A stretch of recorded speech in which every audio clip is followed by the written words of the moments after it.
जय Shri Radhe. Welcome to रंग astro. काम में मन नहीं लगता, कहीं भी एक जगह टिक नहीं पाते। हमेशा ऐसा लगता है कि जितना हमें मिलना चाहिए था या जो हम डिज़र्व करते हैं वो हमें नहीं मिल पा रहा है। मन हमेशा उखड़ा उखड़ा सा रहता है और एक उदासी सी हमेशा छाई हुई होती है। हमारे अंदर जो क्षमताएं हैं, कैपेबिलिटी है, जो हम में करने की क्षमता है, वो सारे गुण होते हुए भी कहीं ना कहीं हम चुपचाप पड़े हुए हैं और जिनके अंदर कुछ भी नहीं है वो दुनिया की खुशियाँ लूटे जा रहे हैं। ऐसे बहुत बार आप में से कई सारे ऐसे लोग होंगे जिनकी ज़िंदगी में ये चीज़ें घट रही होंगी, जिनके साथ ये चीज़ें चल रही होंगी।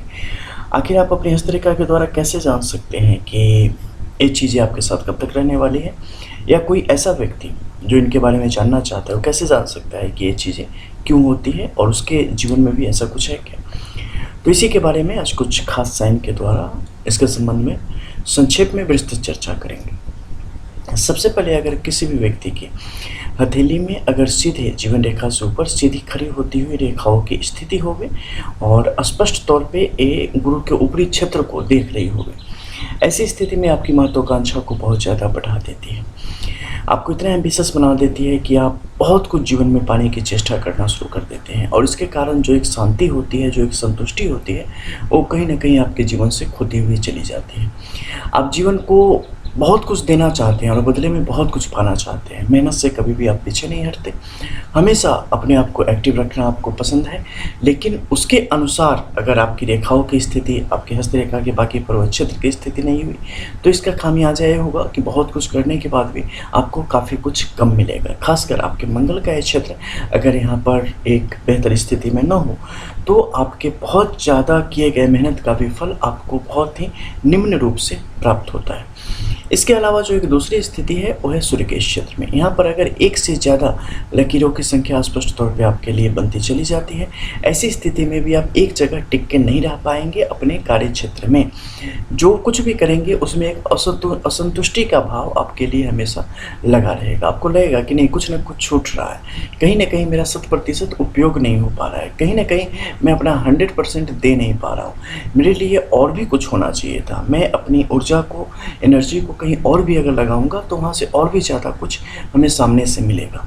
तो ये चीज़ें आपके मन को भटकाने का काम यहाँ पर करेंगे। इसके अलावा बुद्ध के क्षेत्र में भी अगर अर्धा रूप में रेखाओं की स्थिति, यानी नीचे से बढ़ के ऊपर की तरफ जाती हुई, नीचे मुख बड़ा होगा, ऊपर पतला होगा, ऐसी स्थिति है। ऐसी स्थिति में भी आप अपनी क्षमता को नहीं पहचान पाएंगे और खुद से कहीं ना कहीं निराश रहेंगे, असंतुष्टि की स्थिति रहेगी। वहीं पर ये रेखा अगर ऊर्ध्व स्थिति में है, यानी कि ऊपर की तरफ है, तो ये आपके जीवन में काफ़ी ज़्यादा खुशियों को लाने का भी काम करती है। इसके अलावा अगर सूर्य के क्षेत्र से सीधी स्पष्ट तौर पे काटती हुई रेखा ग्रहण योग आपके शनि के क्षेत्र तक जाती है, ये भी आपको असंतुष्ट करती है और आपकी जो क्वालिटीज़ है, आपके अंदर जो क्षमता है, उसके अनुसार आपको जीवन में सफलता के योग नहीं प्राप्त करने देती है और काफ़ी मुश्किल स्थितियों को दिखाने का काम करती है। अगर आपकी मस्तिष्क रेखा की स्थिति बहुत ज़्यादा लंबी हो गई और दूसरे मंगल को भी काट डाले, ऐसे स्थिति में ये आपके लिए एक असंतुष्टि के भाव को पैदा करने का काम करती है। तो अगर आपकी हथेली में भी इस प्रकार की रेखाएं हैं तो आप स्पष्ट तौर पे समझ सकते हैं कि अब तक आपको जीवन में जो संतुष्टि चाहिए वो क्यों नहीं मिली है। अब हम बात करेंगे इसके उपायों पर कि इसके संबंध में व्यक्ति को क्या करना चाहिए। ज़्यादातर अगर देखें तो ये तो आपके ग्रहों पे आधारित है कि व्यक्ति के ग्रह दशा किस प्रकार से रहेंगे, उसी प्रकार से उनके जीवन में संतोष या असंतोष की स्थिति पनपेगी। लेकिन कुछ खास ग्रहों को वहाँ पर देख लेना आवश्यक है, जैसे गुरु के क्षेत्र को। अगर गुरु का क्षेत्र आपके लिए अगर यहाँ पर धसी स्थिति में, जब भी मान लो कि सीधी खड़ी रेखाएं हों या आपके सूर्य के इस पर एक से ज़्यादा रेखाएं हो या जो भी बताया है, तो अगर उस स्थिति में अगर यहाँ पर ये धसा हुआ हो, यानी कि अंदर की तरफ दबा हुआ हो, तो गुरु से संबंधित कुछ खास उपाय जातक को करने चाहिए। और वैसे बिना कुंडली दिखाए तो नहीं, लेकिन अगर कुंडली दिखा ले और परिस्थिति बन रही हो तो ऐसे में पुखराज धारण करना चाहिए। फिर ये आपकी उन्नति को अत्यधिक बढ़ा देने का काम करेगा। लेकिन अगर आपको अपने कुंडली के बारे में जानकारी नहीं है तो सिर्फ आप क्या करें, गुरु की पूजा यहाँ पे करना और गुरु का व्रत करना आपके लिए चीज़ों को बेहतर करने की दिशा में काम करेगा।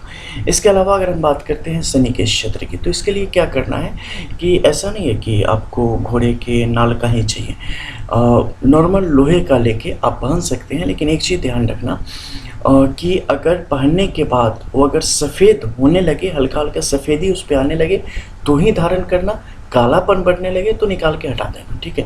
अगर सफ़ेदी बढ़ने लगेगी तो ये आपके लिए परिस्थितियों को आपके पक्ष में करेगी, कालापन बढ़ेगा तो आपके लिए चीज़ें मुश्किल होती चली जाएँगी, तो उस समय पहन के नहीं रहना है। इसके अलावा अगर यहाँ पे देखेंगे कि सूर्य की स्थिति आपके लिए मान लो ये दोनों सामान्य हो और सूर्य की स्थिति ज़्यादा बुरी हो, यानी कि अंदर की तरफ दशा हुआ हो, इसके अलावा यहाँ पर दिखाएँ तितर-बितर आगे पीछे काट रही हो, यहाँ पे कई सारे जालों की जैसी स्थिति बन रही हो, तो क्या होगा, अपमान भी कराएगा, लीगली भी आपके लिए चीज़ों को मुश्किल करेगा। इसके अलावा जो भी चीज़ें होंगी जीवन में, उस सब में आप कहीं न कहीं काफ़ी पीछे रह जाएँगे और चीज़ों एक बार में किसी एक चीज़ के साथ आप आगे नहीं बढ़ पाएँगे, लाइफ़ स्टेबल नहीं हो पाएगी। तो ऐसी स्थिति में क्या करना चाहिए? ऐसी स्थिति में आपको आदित्य हृदय स्तोत्रम का पाठ अगर करते हैं जातक के लिए अच्छा रहता है। रविवार के दिन फास्टिंग करना आपके लिए अच्छा होता है, दही का दान करना आपके लिए अच्छा होता है। ये करेंगे तो इस मुश्किल से आप यहाँ पर छूटते चले जाएँगे। अगर बाकी तीनों अच्छी हो, बुध की स्थिति यहाँ पर ज़्यादा मुश्किल स्थिति को दर्शाती हो तो क्या करना चाहिए?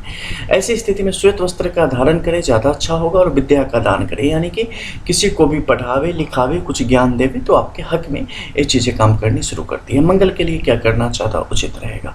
मंगल के लिए कुछ नहीं, बस चलते फिरते, उठते बैठते, जहाँ भी रहो, जिस देश में, जिस भेष में, परिवेश में रहो, राधा रमन राधा रमन राधा रमन कहो, तो बिल्कुल उसी प्रकार से आपको हनुमान जी का नाम लेते रहना है, हनुमान चालीसा पढ़ते रहना है, गायत्री मंत्र पढ़ते रहना है। इसकी परिस्थिति अपने आप बेहतर हो जाएगी।